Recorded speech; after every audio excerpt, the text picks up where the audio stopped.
Hello मेरे प्यारे दोस्तों, यह कहानी इसे दो भाई बहन की है जो कि एक आइलैंड पर फंस जाता है और वह दोनों एक दूसरे की प्यार में पड़ जाते हैं। फिर वह लोग इंटीमेट होते हैं। तो चलिए यह देखते हैं इन दोनों ने इस आइलैंड में कैसे सरवाइव करते हैं। फिल्म की शुरुआत में इन दोनों भाई बहन से होती है और वह दोनों एक दूसरे से कजन्स है और वह दोनों अपने पापा के साथ अपने घर को छोड़कर यूरोप जा रहा होता है। उसी जहाज में एक नौकर भी खाना बनाने का काम करता था जिसका नाम था पैडी। उसी टाइम वह भाई बहन वह वाली फोटो देख रहा होता है। तभी वह पैडी उन्हें देख लेता है, फिर उन्हें मारने लगता है और यह देखकर एमिलिन पैडी को रुकने लगता है। तभी उनका जहाज में अचानक आग लग जाता है और यह देखकर सभी लोग भागने लगता है।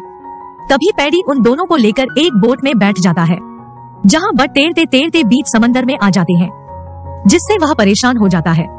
और अगली सुबह जब उन दोनों की आंख खुलती है तो वह लोग पैडी को जगाता है और वह एक आइलैंड को देखकर बहुत खुश हो जाते हैं क्योंकि उन लोगों का पास ना खाने का कुछ था ना पीने को। फिर पैडी नाव मोड़ देता है जिससे वह लोग सभी आइलैंड पर पहुंच जाते हैं और वहां पर पहुंचकर पैडी को खाने का सामान मिल जाता है और सभी खा पीकर मौज ले रहे होते हैं। इसके बाद पैडी ने रिचर्ड को जंगल में सरवाइव करना सिखाते हैं, जैसे कि एक आदमी एक आइलैंड पर अपने लाइफ को कैसे सरवाइव कर सकता है। उसी रात पैडी को जोर जोर से कुछ आवाज सुनाई दे रहे थे। फिर वह उठकर देखता है जो कि वह आवाज आइलैंड की दूसरी साइड से आ रहे थे, लेकिन उससे रहा नहीं जाता। फिर वह उस साइड देखने चला जाता है जहां पर उसने एक मांस का टुकड़ा देखता है, जिसे देखकर पैडी डर जाता है और वह आकर रिचर्ड और एमिलिन को वहां पर जाने के लिए मना करता है। उसी रात पैडी दारू पीकर बच्चों के साथ झमाझम नाचने लगते हैं और फिर रात को पैडी आइलैंड के उस पार चला जाता है। जब सुबह होता है तो रिचर्ड पैडी को ढूंढने लगता है। वह लोग पैडी को ढूंढते ढूंढते दूसरे आइलैंड पर पहुंच जाता है जहां पर वह लोग देखते हैं पैडी की मौत हो चुकी थी। पैडी को देखकर वह दोनों डर जाता है क्योंकि उनके सिवाय उनका और कोई नहीं था। फिर वह दोनों उस आइलैंड को छोड़ के दूसरे आइलैंड पर पहुंच जाते हैं। अब रिचर्ड और एमिलिन धीरे धीरे बड़े होने लगते हैं और साथ ही साथ वह दोनों एक दूसरे से बहुत आकर्षित होने लगते हैं, लेकिन उन दोनों की इतनी समझ नहीं थी कि वह लोग क्या कर रहा है।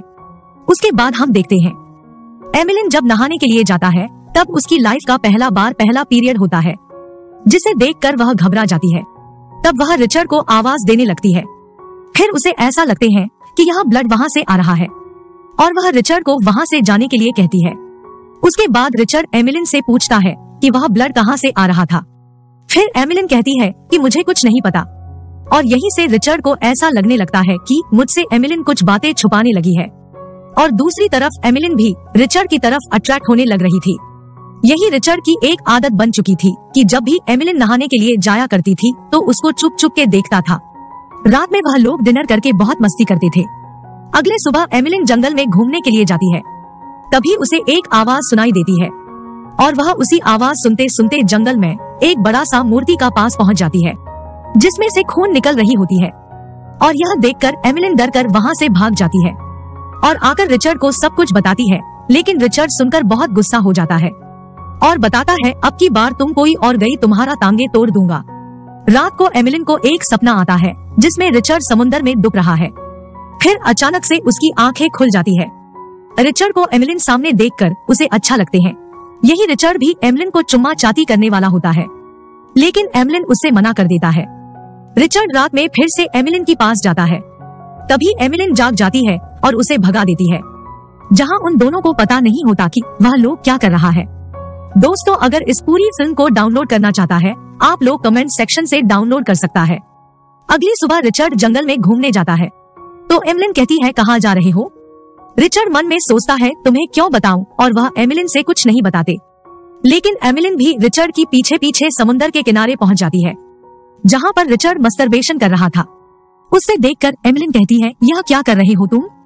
इस पर रिचर्ड कहता है निकल यहाँ से, एक दूंगा खिसके, और एमिलिन मुंह लटका कर वहाँ से चली जाती है।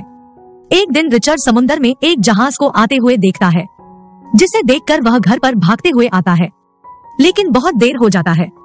दरअसल रिचर्ड ने पहले ही जहाजों को संकेत देने के लिए लकड़ियां इकट्ठा करके रखा था ताकि वह जैसे ही जहाज देखें लकड़ियां जलाकर संकेत दे सके। रिचर्ड आकर एमिलिन को पूछता है तुमने भी तो जहाज को देखा था, लेकिन तुमने लकड़ियां क्यों नहीं जलाई। और रिचर्ड गुस्सा हो जाता है। हम देखते हैं एमिलिन यहाँ पर घुल मिल चुकी थी उसे यहाँ पर अच्छा लग रहा था, इसलिए यहाँ से जाने के लिए उसका बिल्कुल मन नहीं था, इसीलिए उसने लकड़ियाँ नहीं जलाई। लेकिन रिचर्ड को वहाँ नहीं रहना था। फिर वह एक बोट बनाता है और वहाँ से जाने लगता है। तभी एमिलिन भी सोचती है, तू जा बेटा जा, कोई नहीं। तभी रिचर्ड की नाव समुद्र में डूबने लगती है, जिसे देखकर एमिलिन काफी खुश होती है और हंसने लगती है। जब रिचर्ड वापस आता है तब एमिलिन रिचर्ड का मजाक बनाकर हंसने लगती है। फिर एमिलिन कहती है, बेटा मुझे पता है तुम समुद्र के किनारे क्या करते हो। इस पर रिचर्ड गुस्सा हो जाता है और एमिलिन कहती है, तू मुझे नहाते हुए देखते हो, मुझे सब पता है। इसी बीच एमिलिन रिचर्ड की सर पर नारियल फेंक कर मारती है, जिससे वह बेहोश हो जाता है। और जब उसे एमिलिन देखती है वह उसे छाता मार देता है और वह वहाँ से आकर एमिलिन की सारे कपड़ा फेंक देता है। फिर रिचर्ड कहता है, यह मेरा घर है, तू निकल यहाँ से, जिसकी वजह से एमिलिन को एक गुफा में रहना पड़ती है। अगले दिन एमिलिन वही बड़ा सा मूर्ति को फूल सराने के लिए जाती है और एमिलिन उस मूर्ति को भगवान मानते थे। और जब वह घर आता है तभी उसकी पैर एक जहरीली मछली के ऊपर पड़ जाता है, जिससे वह काफी ज्यादा बीमार हो जाती है। जब रिचर्ड को एमिलिन बहुत दिनों से नहीं दिखती, फिर वह एमिलिन के पास जाता है और एमिलिन से पूछता है, क्या हुआ तुम्हारे को। एमिलिन कहती है, कल घर आते टाइम मेरा पैर एक जहरीली मछली के ऊपर पड़ गया था, जिससे मुझे बुखार हो गया है।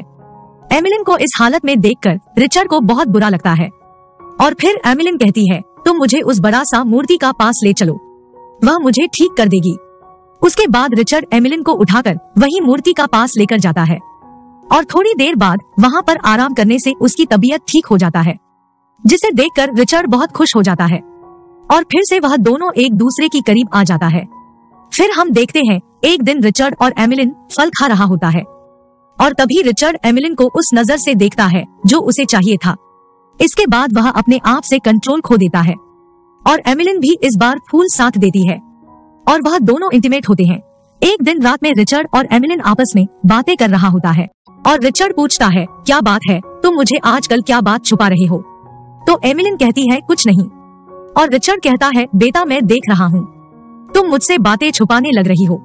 तब एमिलिन कहती है, यार मेरे पेट में बहुत दर्द और हलचल से होने लग रही है। लेकिन रिचर्ड को भी इस बारे में कुछ भी पता नहीं होता। दरअसल एमिलिन अब प्रेग्नेंट हो चुका होता है। हम देखते हैं कुछ महीने के बाद एमिलिन की पेट और भी ज्यादा बड़ा हो गया है और इधर रिचर्ड जंगल में घूमने जाता है तो उसे वह कुछ आदिवासी लोग दिखाई देते हैं जो एक इंसान की बलि चढ़ा रही होता है। रिचर्ड यह देखकर डर कर वहाँ से भाग आता है और वह जब घर आता है एमिलिन को एक बेबी के साथ देखता है। दरअसल एमिलिन अब माँ बन गई थी। अब उनका बच्चा बहुत रोने लगता है तो उन्हें लगता है कि उसे भूख लगी है और वह दोनों बेबी को फल खिलाने लगते हैं। लेकिन भला वह बच्चा फल कैसे खाए, उससे तो अपने मम्मी का दूध चाहिए। फिर एमिलिन बच्चे को गोद में ले लेती है और उससे दूध पिलाने लगती है और रिचर्ड एमिलिन को आइलैंड की दूसरी तरफ जाने के लिए सख्त मना करता है और यह लोग बच्चे को पाकर अपनी लाइफ में काफी खुश थी। एक दिन रिचर्ड की पापा जहाज लेकर उसी आइलैंड से जा रही होते हैं और अपनी दूरबीन से रिचर्ड को दिखता है, लेकिन वह रिचर्ड को पहचान नहीं पाता। उन्हें लगता है कि यह कोई आदिवासी है और वह लोग अपने जहाज को वहाँ से मुड़कर चली जाती है। अभी रिचर्ड और एमिलिन ने भी उस जहाज को देख लिया था, लेकिन उन लोगों का मन वापस जाने से बदल चुका था और फिर वह तीनों पुराने आइलैंड पर आता है जहाँ वह लोग शुरुआत में आया था और पुरानी यादों को याद करते हैं। और उन दोनों का बच्चा अब बड़ा हो गया था। तभी उस बच्चे ने कुछ जहरीली बेरी तोड़कर नाव में रख देता है और वहाँ से घर जाते टाइम उनका बच्चे ने नाव का पतवार को पानी में गिरा देता है और एमिलिन उसे उठाने के लिए बहुत कोशिश करती है, लेकिन कोई फायदा नहीं होता। और जब रिचर्ड उसे उठाने के लिए जाता है तभी उसका पीछे एक शार्क पड़ जाता है। रिचर्ड को बचाने का चक्कर में नाव की दूसरी पतवार को भी शार्क पर फेंक देती है और रिचर्ड नाव में आ जाता है। लेकिन उन लोगों का पास अब कोई रास्ता नहीं था कि वह तीनों समुद्र से कैसे बाहर निकले। तभी उनका बच्चे को भूख लगते हैं और वह उस जहरीले बेरी को खा लेता है, जिसे देखकर एमिलिन काफी डर जाती है। लेकिन अब क्या था, उन दोनों ने भी डिसाइड करते हैं हम भी यह बेरी खा लेंगे। लेकिन वह लोग देखते हैं कि बच्चे को तो वह जहरीली बेरी का कोई असर नहीं हुआ, वह तो बस सो रहा था। तभी रिचर्ड की पापा उन लोगों को देख लेता है और वह लोग वहां पहुंचकर उन सभी को बचा लेता है और फिल्म का हैप्पी एंडिंग यहाँ पर हो जाता है।